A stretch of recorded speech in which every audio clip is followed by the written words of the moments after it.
오늘 어떤 한 사람을 소개하면서 제가 말씀을 전하려고 합니다.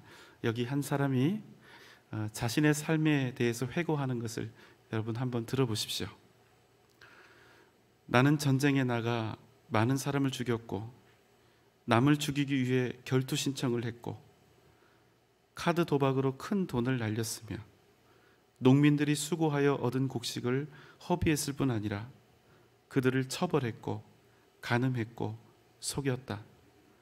수많은 사람들을 기만했고 도둑질했으며 온갖 폭행, 폭음, 음행과 살인을 저질렀다. 세상에서 내가 저지르지 않은 죄악이 없을 정도였으나 나는 칭송받았고 내 친구들은 그럼에도 나를 비교적 도덕적 인간이라 여겼다. 나는 기생충처럼 살았고 내 삶은 악하고 무가치했다. 여러분 어떻습니까? 지금 이 사람 엄청나게 나쁜 범죄자 같지요? 그런데 사실은 그렇지가 않습니다. 이 고백을 한 사람은 러시아의 문호 톨스토이입니다. 그는 세계적인 역작인 전쟁과 평화, 안나 까레니나를 쓴 인물입니다. 그는 사람들로부터 칭찬과 부러움을 한몸에 받고 있던 존경받는 사상가요, 위대한 작가였습니다. 그런 그가 안나 카레니나를 집필하던 중에 갑자기 인생의 의미와 그 목적은 무엇인가, 이런 의문에 사로잡히게 됩니다. 그는 자신의 인생을 돌아보면서 자신의 삶에 대한 고통스러운 질문에 빠지게 됩니다. 그때 톨스토이는 비로소 예수 그리스도를 인격적으로 만나게 되는데, 이때 나온 책이 우리가 잘 알고 있는 참회록입니다. 참회록에는요, 인생이란 무엇인가에 대해 다음과 같이 비유로 설명하고 있습니다. 어떤 나그네가 광야를 지나가는데 난데없이 무서운 사나운 사자가 한 마리가 덤벼들었습니다. 이에 그 사자를 피하려고 물이 없는 깊은 우물에 몸을 던졌는데 한참을 떨어지다가 한 나뭇가지에 털컥 걸리게 됩니다. 잠시 후 정신을 차리고 보니 마른 그 우물 바닥에 독사들이 가득한 겁니다. 독사들이 어떻게 했을까요? 오랜만에 먹을 게 들어왔다고 머리를 쳐들고 날카로운 이빨과 혀를 날름댑니다. 얼마나 무서웠겠습니까? 그래서 이번에는 다시 위로 도망치려고 고개를 드니 뭐가 보입니까? 굶주린 사자가 송곳니를 드러낸 채 으르렁거리고 있습니다. 여러분, 이 나그네에게 지금 처한 상황이 어떤 상황입니까? 올라가도 죽고 내려가도 죽는 진퇴 유곡의 위기에 처하게 된 것입니다. 그래서 이 사람은 나뭇가지를 꼭 붙잡은 채 버티고 있습니다. 그런데 참 웃기죠.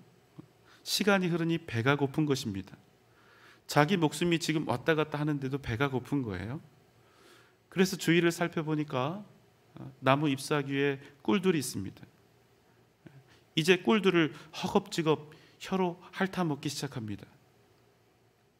얼마나 그 꿀이 달고 맛있는지 나그네는 자신이 지금 어떤 위기에 처해 있는지 그것도 잊은 채 정말 달고 맛나구나 이렇게 감탄합니다. 하지만 곧 어디선가 사각사각 하는 소리가 들려오는데요, 가만히 보니까 자신이 지금 의지하고 있는 그 나뭇가지를 흰 쥐와 검은 쥐가 교대로 왔다 갔다 하면서 갉아먹고 있는 것이었습니다. 정말 기가 막힌 상황에 처해지게 된 것이죠. 밑으로 가도 죽고 위로 가도 죽고 이제는 가만히 있어도 죽는 것입니다. 그러나 그런 상황 속에서도 더욱더 놀라운 사실은 이 나그네가요, 꿀이 주는 그 달콤함, 그 찰나의 행복 때문에 죽음을 목전에 두고도 조금이라도 더 많은 꿀을 맛보겠다고 몸부림을 치고 있었다는 사실입니다. 톨스토이는 우리 사람의 인생이 이와 같다고 말합니다. 여러분 어떻습니까? 공감이 좀 되시는지요? 반드시 사라져버릴, 반드시 죽음에 이를 이 절망적인 상황에 빠져있는 나그네가 그저 잠시 혀에 달콤함을 줄 꿀을 탐하는 것이 바로 우리의 인생이라는 것입니다. 곧 죽을 줄 모르고 욕심대로 탐욕대로 사는 것이죠. 허무하고 어리석은 인생을 살아가고 있는 우리 사람들에 대한 명쾌한 적절한 비유가 아닐 수 없습니다. 여러분, 우리에게는요 다양한 인생의 모습들이 있습니다. 우리 중 단 한 사람도 같은 인생을 살아가는 법이 없지요. 어떤 사람은 부유하게, 반대로 어떤 사람은 가난한 인생을 살아갑니다. 어떤 사람은 돋보이는 인생을 살아가기도 하지만 또 어떤 사람은 평범한 인생을 살아가기도 합니다. 어떤 사람은 높고 강한 인생을 살아가지만 어떤 사람은 낮고 연약한 인생을 살아갑니다. 우리 모두가 다 다른 상황, 다른 환경 속에서 오직 자신에게 주어진 각자의 인생을 살아가고 있는 것이죠. 그러나 여러분, 우리가 잊지 말아야 할 것이 있습니다. 우리가 각기 다른 인생을 살아가고 있지만 그럼에도 불구하고 누구에게나 있는 그 가장 본질적인 인생의 문제, 무엇입니까? 생명과 죽음의 문제, 죽음 이후에 펼쳐질 영원한 세상에 대한 문제를 해결하지 못한 인생은 결국 벗어날 수 없는 영원한 허무, 영원한 절망, 영원한 죽음에 이를 수밖에 없다는 것입니다. 여러분, 우리가 살아가고 있는 인생, 우리가 지금 걸어가고 있는 인생 여정을 진정 가치 있게, 진실되게, 복되게 할 수 있는 그 기본적인 전제는 무엇일까요? 그것은 반드시 우리에게 찾아올 죽음, 그 절망적인 사건을 항상 기억하며 사는 것입니다. 우리가 이 땅에 영원히 머무를 수 있는 것이 아니라 우리가 반드시 죽는 존재라는 것을 항상 염두에 두고 사는 것이죠. 그래서 죽음의 의미를 진실하게 받아들이고 죽음에 대해서 고민하지 않는 삶은 결코 값진 인생, 진실된 삶을 살아갈 수가 없는 것입니다. 오늘 우리가 함께 나눌 말씀은 우리가 지금까지 걸어왔고 또 앞으로도 걸어갈 우리의 인생 길에 관한 이야기입니다. 이스라엘은 지금 절체절명의 상황 속에 처해 있습니다. 이제 곧 바벨론 제국의 침략으로 온 나라, 온 백성들이 뿔뿔이 흩어지고 죽임을 당하고 포로요 노예로 끌려가야 합니다. 여호와의 성전이 있는 거룩한 성 예루살렘은 함락이 되고 오직 하나님을 믿음으로만 존재할 수 있었던 이스라엘 민족은 완전히 공중분해될 것입니다. 이제 곧 하나님께 택함을 받아서 그저 나그네에 불과했던 이들이 가나안을 정복했는데 이 가나안을 정복했던 위대한 민족 이스라엘은 완전히 역사 속으로 사라지게 될 것입니다. 골리앗을 쓰러뜨리고 믿음으로 위대한 왕국을 세웠던 다윗, 지혜의 왕 솔로몬이 다스렸던 나라, 이제 그 나라는 이방 민족들에게 짓밟히고 하나님도 알지 못하는 수많은 나라들의 비웃음거리가 될 것입니다. 이스라엘은 그야말로 지상에서 만날 수 있는 최고의 지옥을 경험하게 되는 것이지요. 여러분, 전능하신 하나님으로부터 그 누구도 받지 못했던 특별한 복을 받았던 그들에게 도대체 어떤 일이 있었던 것입니까? 도대체 이스라엘 가운데 어떤 일들이 있었기에 하나님께 택함받은 백성이요, 거룩한 나라요, 위대한 민족이었던 이스라엘이 이토록 절망적인 종말을 맞이할 수밖에 없었을까요? 예레미야 8장 4절로 5절의 말씀입니다. 너는 또 그들에게 말하기를 여호와의 말씀에 사람이 엎드러지면 어찌 일어나지 아니하겠으며 사람이 떠나갔으면 어찌 돌아오지 아니하겠느냐. 이 예루살렘 백성이 항상 나를 떠나 물러감은 어찌함이냐. 그들이 거짓을 고집하고 돌아오기를 거절하도다. 하나님께서 말씀하셨습니다. 사람이 엎드러지면, 넘어지면 당연히 다시 일어나려고 하고, 사람이 집을 떠나갔으면 어찌 다시 돌아오지 않겠느냐. 그러나 예루살렘, 이스라엘 백성들은 항상 나를 떠나갈 뿐 아니라 거짓된 삶을 살며 그것을 고집하며 나에게 돌아오기를 거절하는도다. 하나님께서는 이스라엘을 향해서 길을 제시하셨습니다. 어떤 길이었습니까? 에스겔 18장 23절입니다. 주 여호와의 말씀이니라. 내가 어찌 악인이 죽는 것을 조금인들 기뻐하랴. 그가 돌이켜 그 길에서 떠나 사는 것을 어찌 기뻐하지 아니하겠느냐. 여러분, 하나님께서 우리를 향해서 뜻을 가지고 계신데 어떤 뜻을 가지고 계실까요? 하나님의 뜻이 심판에 있을까요? 아니면 살리는 데 있을까요? 살리는 데 있습니다. 그래서 에스겔 말씀은 뭐라고 하십니까? 내가 어찌 악인이 죽는 것을 조금이라도 기뻐하겠느냐. 그가 설령 악인이라 할지라도, 죄인이라 할지라도 그가 악한 길에서 떠나 생명 얻기를 내가 어찌 기뻐하지 않겠느냐. 여러분, 우리는요 권선징악을 좋아합니다. 권선징악은 무엇입니까? 악인은 벌을 받고 선인은 복을 받는 것입니다. 우리는 그게 정의롭고 공평하고 공정하다고 생각을 하지요. 그래서 그 사람이 어떤 인생을 살았는가로 그 사람의 마지막을 정하는 것입니다. 하지만 하나님께서는 어떻게 하십니까? 이 패역한 이스라엘을 향해서 다음과 같이 말씀하시는 것입니다. 그럼에도 내가 너희를 향해 원하는 것은, 그래도 내가 너희를 향해서 바라는 것은 너희가 죽는 것이 아니라 사는 것이다. 내가 너희에게 바라는 것은 오직 악한 길에서 떠나 나에게 돌아오는 것이다. 그런데 여러분, 이스라엘은 하나님의 이 외침에 대해서 어떻게 반응했습니까? 죽어도 안 돌아오는 것입니다. 회개하기는커녕 스스로를 의롭게 여기며 여호와께서 보내신 선지자 예레미야를 오히려 핍박했던 것입니다. 심각한 핍박을 당한 이 예레미야는 그럼 어떻게 했을까요? 하나님, 이제 더 이상은 저도 못하겠습니다. 저도 할 만큼 다 했습니다. 저 나쁜 인간들, 저 악한 이스라엘을 하나님 어서 심판하십시오. 도무지 어떻게 해도 되먹을 인간들이 아닙니다. 이렇게 했을까요? 아닙니다. 자, 이제 오늘 본문의 말씀입니다. 예레미야 10장 23절 24절입니다.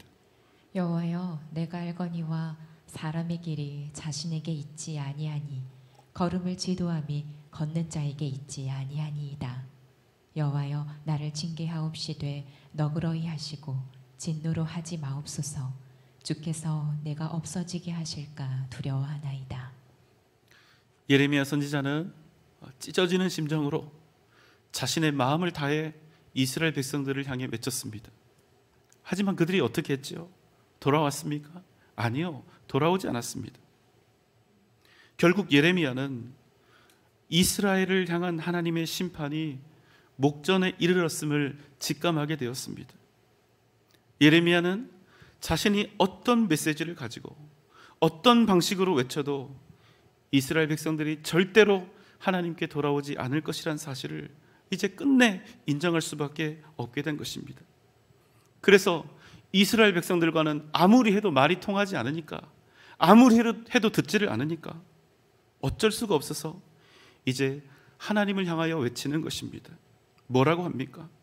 여호와 하나님, 저는 우리 사람의 인생길이 단지 각기 자신들에게 있는 것이 아니라 그 걸음을 지도하는 자에게 있음을 알고 있습니다.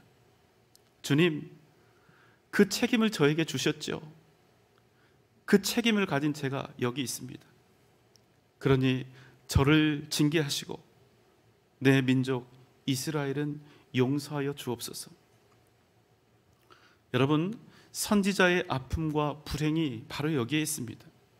아무리 외치고 설득을 해도 그 백성들이 돌이키지 아니할 때 선지자는 형용할 수 없는 아픔과 고뇌와 절망에 빠지게 되는 것입니다. 왜 그렇습니까? 다른 사람은 다 몰라도 심판을 외쳤던 그 선지자만은 이제 곧 그 심판의 날이 다가온다는 사실을 알기 때문입니다. 이에 예레미야 선지자는 돌아오지 않을 이스라엘 대신 하나님께 요청합니다. 하나님, 이스라엘 백성들이 하나님께 돌이키지 않은 것은 다 저 때문입니다. 제가 그들을 잘 지도하지 못했기 때문입니다. 그러니 저를 징계하시고 그들에게는 은혜를 베풀어 주옵소서. 저는 가끔 이스라엘 때문에 한없이 울어야 했던 그 예레미야 선지자의 마음을 생각합니다. 그리고 거듭해서 목사로서의 마음가짐을 새롭게 하곤 합니다. 목사가 성도들의 연약함과 부족함에 대해서 하나님 앞에서 어떤 사명과 어떤 책임을 져야 하는지 그것을 끊임없이 생각하는 것입니다. 그래서 저도 기도합니다. 고민을 주는 성도일수록 더욱 그를 위해서 열심히 기도합니다.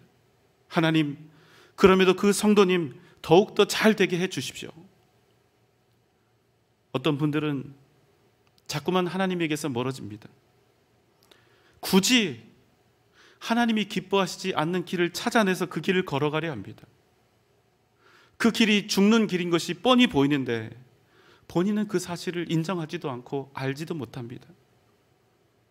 그럼 목사는 애가 탑니다. 하나님, 제발 그의 걸음을 돌이켜 주옵소서. 또한 그를 돌이킬 수 있는 기회를 주시옵소서. 예레미야 8장 11절로 12절의 말씀입니다. 그들이 딸 내 백성의 상처를 가볍게 여기면서 말하기를 평강하다 평강하다 하나 평강이 없도다. 그들이 가증한 일을 행할 때에 부끄러워하였느냐? 아니라 조금도 부끄러워하지 않을 뿐 아니라 얼굴도 붉어지지 아니하였느니라. 이스라엘은 아주 큰 착각에 빠져 있었습니다. 어떤 착각이었을까요? 하나님을 분명히 떠나 살면서도 그들의 입술은 주여 주여를 외치고 있었겠지요. 그래서 뭐라고 생각합니까? 난 평강하다 평강하다 한 것입니다. 하나님보다 세상을 더욱 사랑하고 믿음으로 사는 것보다 세상을 더욱 의지하며 살면서도 그 일을 믿음의 사람으로서 하나도 부끄러워하지 않은 것입니다. 그러면서도 당당히 주장한 것입니다. 나 이스라엘은 이 세상을 창조하신 하나님께 택함 받은 백성이라는 이 배설물 같은 자존심을 내세우며 산 것입니다. 여러분, 과연 어떻게 이런 일이 벌어질 수 있었을까요? 그것은 그들이 이미 영적으로 어두워졌기 때문입니다. 여러분, 사람의 눈이 어두워지면 어떤 일이 벌어질까요? 세상에는 많은 길이 있습니다. 정말 다양한 길들이 우리 앞에 있습니다. 이 다양하다는 말 속에는 반드시 선택이라는 요소가 필연적으로 들어있는데 우리가 영적으로 어두워지면 그 선택의 순간 우리는 사는 길이 아니라 죽는 길을 택하여 갈 수밖에 없는 것입니다. 여러분, 우리가 영적으로 어두워졌는데 어떻게 사는 길을 택하여 갈 수가 있겠습니까? 항상 드리는 말씀이지만 하나님은 자비하신 분입니다. 결코 무자비하신 분이 아닙니다. 그저 우리가 인생에서 한두 번 실수하고 한두 번 죄를 짓고 한두 번 악한 마음을 품었다고 해서 우리 인생이 그 일 때문에, 그 한 가지 일 때문에 한순간에 망하게 하시지 않는 것입니다. 우리가 망하고 죽는 것은 어떻게 일어납니까? 점점 우리의 마음이 하나님을 떠나가고 그 순간마다, 하나님을 떠날 때마다 우리가 선택했던 그 모든 악한 의도와 판단들, 그 욕심들이 모이고 모여서 발생하는 결론인 것입니다. 여러분, 잊지 마십시오. 우리는 분명 구원을 받았습니다. 이 구원은 결코 취소되거나 빼앗기지 않습니다. 하지만 여러분, 안타깝게도 우리는 구원받은 천국 백성의 신분을 가지고 있음에도 얼마든지 이 땅을 살아가고 있는 그 인생길에서는 망하고 죽는 길을 택할 수가 있습니다. 어떻게 이런 일이 가능할까요? 어떻게 우리가 하나님의 백성이고 구원을 받았는데 그럼에도 망하고 죽는 길을 택할 수 있단 말입니까? 그것은요, 우리가 비록 구원을 받았고 우리가 하나님의 백성이 되었지만 이 땅을 살아가고 있는 우리의 실존이 여전히 죄인이기 때문입니다. 우리 기독교에서 가장 중요한 용어 중에 하나가 있는데요, 바로 이신칭이라는 것입니다. 여러분, 무슨 뜻입니까? 믿음으로 의롭다함을 받는다, 이런 뜻입니다. 그럼 여러분, 이게 무슨 의미입니까? 의롭다함을 받는다는 것은 실제로는 그 사람이 의인이란 얘기입니까? 아니면 의인이 아니고 여전히 죄인인데 그럼에도 의인이라 그를 칭한다는 얘기입니까? 여러분, 앞일까요? 뒤일까요? 뒤입니다. 우리가 의인이라서 의인이 된 것이 아니라, 우리가 의인이라서 천국을 얻고 구원을 받은 것이 아니라, 우리가 여전히 죄인이지만 예수 그리스도의 그 십자가 은혜로 말미암아 우리가 의인으로 대우받는다는 것입니다. 그러므로 우리는 잊지 말아야 합니다. 우리의 실존은 여전히 뭐라고요? 죄인입니다. 저도 여러분도 마찬가지입니다. 그래서 언제든지 우리가 영적으로 어두워질 수 있고, 그래서 우리가 언제든지 선택의 상황에서 망하고 죽는 길을 택할 수 있다는 사실을 우리가 잊지 않는 것입니다. 예레미야 선지자는 말합니다. 사람의 길이 자신에게 있지 아니하니. 무슨 말씀입니까? 우리 앞에는 정말 여러 갈래의 길들이 있습니다. 분명 우리에게는 우리 마음대로 그 다양한 길들에 대해 판단할 지각이 있습니다. 분명 우리에게는 그 많은 길들 속에서 내가 걸어갈 길을 선택하고, 그리고 그 길에 내 인생을 온통 다 걸 수 있는 완전한 자유의지가 있는 것입니다. 하나님이 우리에게 그 인생을 주셨거든요. 그렇지만 여러분, 잊지 마십시오. 만약 우리가 선택한 그 길에 하나님이 계시지 않다면 그 길은 사는 길이 아니라 죽는 길이 된다는 사실입니다. 여러분, 우리가 절대로 착각하지 말아야 할 것이 있습니다. 지금 돈이 잘 벌리고 있다고, 내가 지금 세상에서 승승장구하고 있다고, 모든 일들이 잘 풀리고 형통하다고 해서 그 길에 하나님이 반드시 계시는 것이 아니라는 것입니다. 내가 걸어가고 있는 이 길이 나에게 만족이 되고 나에게 기쁨이 되고 나를 풍요롭게 하고 내게 즐거움을 준다고 해서 그 길에 언제나 주님이 함께 하시는 것이 아니라는 거예요. 무슨 뜻입니까? 생명의 길은 그저 세상에서 보이는 잘 되는 현상과 상황에 있는 것이 아니라 오직 살아계신 하나님께 있다는 것입니다. 시편 16편 11절의 말씀입니다.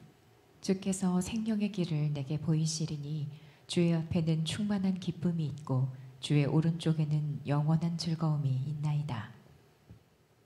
주님이 주시는 그 길만이 우리에게 생명이 되고 충만한 기쁨이 되고 영원한 즐거움이 된다는 것입니다.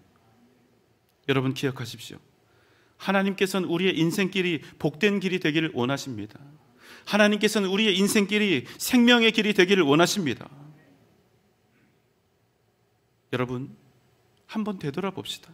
이 시간, 지금 내가 현재 걷고 있는 그 길이 하나님께서 진정 기뻐하시는 길인지, 하나님께서 복 주실 길인지, 주님께서 우리와 함께 동행하실 수 있는 거룩한 길인지,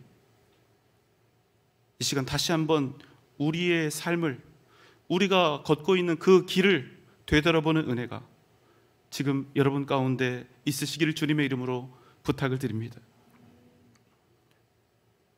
여러분, 만약 길이 틀렸으면 아무리 많은 것들을 거기에 쏟아부었어도 최대한 빨리 돌아오는 것이 지혜입니다. 죽음에서 생명의 길로 돌아오는데 미련이 있으면 안 되는 것입니다. 저는 우리 성도님들의 인생을 다 알지는 못합니다. 그러나 오직 주님만이 우리에게 진정한 승리와 영광을 주시는 유일한 분이신 것을 여러분께 거듭 말씀드립니다. 오늘 이 시간 우리 모두의 삶이 다시금 주님께 온전히 돌아온 은혜가 넘쳐나시기를 소망합니다. 요한복음 14장 6절의 말씀입니다. 예수께서 이르시되 내가 곧 길이요 진리요 생명이니 나로 말미암지 않고는 아버지께로 올 자가 없느니라. 안타까운 일이지만 우리가 인생길을 걸어가는 동안 우리는 가끔 길을 잃습니다. 살다 보면 사람은 누구나 방향을 잃을 때가 있습니다. 어디로 가야 할지, 무엇이 옳은지, 지금 나에게 닥쳐온 이 고난을 어떻게 헤쳐나가야 할지. 그러나 사랑하는 여러분, 그 어떤 상황 속에서도 우리에게 언제나 생명의 길을 제시해 주는 분이 계신다는 것입니다. 여러분, 누구입니까? 바로 예수 그리스도입니다. 예수 그리스도는 어떤 상황 속에서도 절대로 흔들리지 않는 구원의 길, 생명의 길이 되는 것입니다. 여러분, 예수 그리스도 그분을 여러분이 걸어갈 유일한 인생의 길로 삼으시기 바랍니다. 기도하십시오. 주님, 나의 눈을 밝히시고 생명의 길을 보게 하여 주시옵소서. 길이요 진리요 생명이신 우리 주님과 함께 생명의 길, 구원의 길을 걸어가는 복된 성도 여러분 되시기를 주님의 이름으로 축원합니다.